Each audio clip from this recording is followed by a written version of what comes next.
October, November, December, January, February. After 5 months, bumalik at gustong i-retract ang sinabi niya noong October 2016. At ngayon, kumakanta ng ibang tono. Alam po namin na malaki ang ibinayad ng mga dilawan na to the extent na kausapin ang 8 high-profile inmates na nagtetestigo tungkol sa drug trade sa loob ng Bilibid. Dahil sa araw na ito, ang plano nilang patumbahin ang Duterte administration. Kayo ba ay papayag? 6 na taon si Pinoy. 6 na taon ang kanyang nanay na nagsilbi sa ating bansa. May nagawa ba sila? Na diskubre ba nila na grabe na ang drug addiction dito sa ating bansa? Hindi.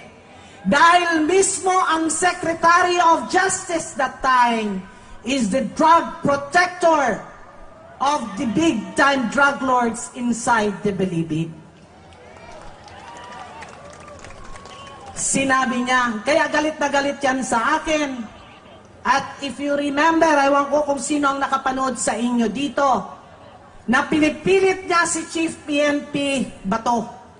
Pangalanan kung sino yung personality na kasama ng mga police officers natin para kunin si Kerwin Espinosa.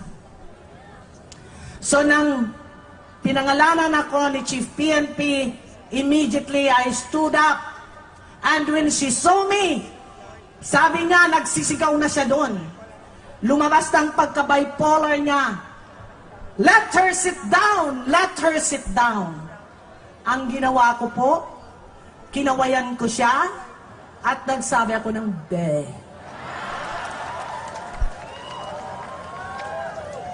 Kayo ba ay papayag na ang ating presidente na magbibigay ng tunay na pagbabago sa ating bansa, ito lang ang gagawin niyang ligasiya sa ating mga kabataang Pilipino.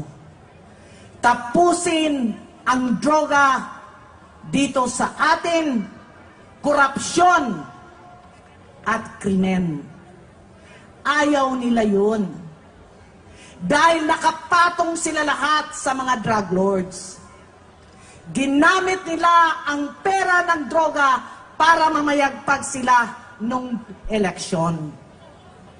Kaya ako nakikiusap sa inyo, mahal kong mga kababayan ngayon, pagdasal po natin ng taimtim ang ating pinakamamahal na Pangulo ng Bansa, President Rodrigo Roa Duterte.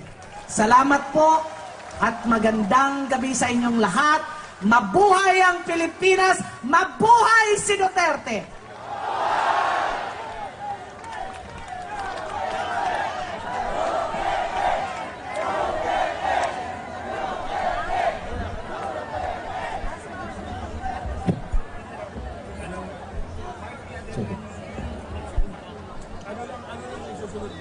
Ang program? Ano na po? Ultimo na po tayo. Oo. Sige, kumuha ka na isa pang microphone. Isa pang microphone. Ilan ba na?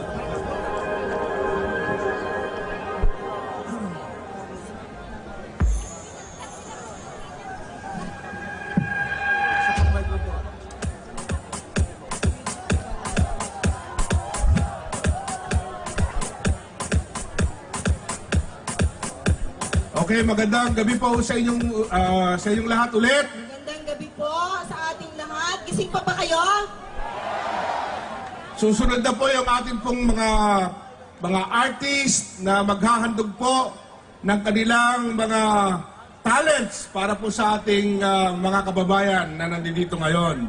Pero bago siguro natin, Yusek Jan, ituloy yung Yes.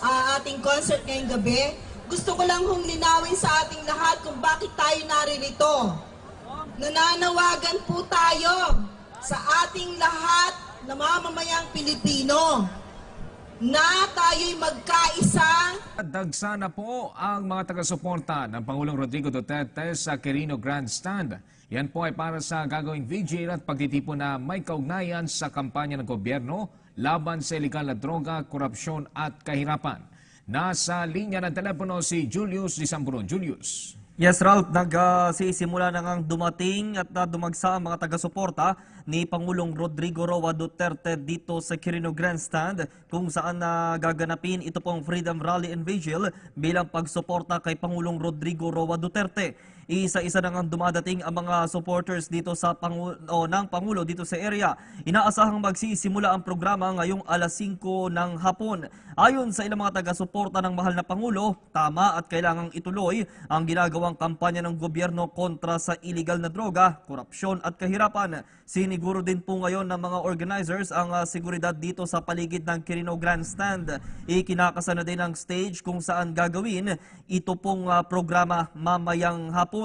Pinaalalahanan naman ng mga otoridad ang mga motoristang babaybay malapit dito sa Luneta na gamitin muna ang mga alternatibong ruta.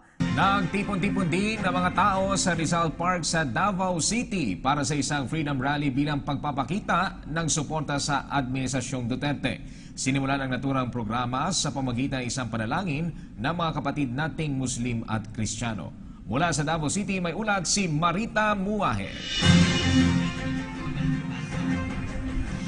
Maayong gabi sa inyo dyan, Ralph and Rocky. Eksaktong alas 3 nga ng hapon ay nagsimula ang Freedom Rally against crime, corruption and drugs dito sa Rizal Park, Davao City.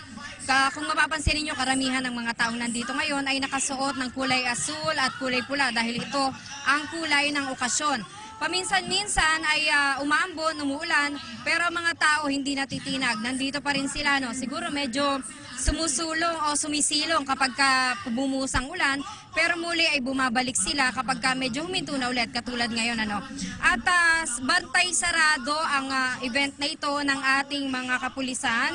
At ito ay upang mapanatili hindi lamang ang kaayusan ng programang ito, kundi maging ang seguridad ng lahat ng mga taong umaattend dito.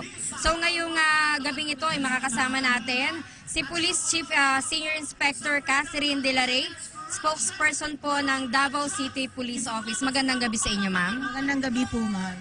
Ma'am, ilan po yung estimate niyo ng mga taong dumating dito ngayon? Ang estimated po natin is yung 5,000 ang tao nandito sa Rizal Park at marami pa pong dumadating. So hanggang mamayang gabi to, na-expect natin na dadami pa to ng dadami hanggang bago matapos. Opo, ma'am. In-expect po natin na marami pa po kasi hanggang 12 midnight po ang programa sa Freedom Rally dito sa Rizal Park sa Davao. So far, ma'am, kumusta yung security? So far naman po, peaceful naman po and orderly ang nagaganap na Freedom Rally. Wala po tayong naitala na any untoward incident. And then naka-standby po ang kapulisan, ang Task Force Davao, and yung mga Civilian Volunteers Task Force para to make sure po na magiging secure ang ginaganap na Freedom Rally. Ilang mga pulis po ang nakadeploy ngayon? Ang sa hanay po ng kapulisan, meron po tayong 350, around 1,000 na mga volunteers, and more or less 300 din po sa Task Force Davao. Salamat po, Inspector. So bukod dun sa mga nabanggit ni Ma'am Chief Inspector De La Rey, ang lugar ay mapapansin din na marami yung may mga fire truck na nagkalat, may mga 911 ambulances na mga nandito sa paligid, bukod pa dun sa ilang mga civic organizations na nandito upang tumulong sa pagbibigay ng security at ng peace and order dito po sa lugar. Kanina ay nabanggit nga natin, bumuhos yung ulan pero nagbabalikan at sabi nga ni Inspector De La Rey, inaasahang hanggang bago matapos, hanggang bago mag-alas 12 ng hating gabi, ay patuloy na magdadagsaan pa rin yung mga tao dito sa parkong ito. Bukod sa mga taga rito sa Davao, nakisa rin sa okasyong ito ang mga kababayan natin mula sa Region 12, 13, pati na rin ang mga taga Bukidnon na bumiyahe pa para lamang maka-attend dito at maipakita ang kanilang suporta sa ating mahal na Pangulo sa kanyang mga programa.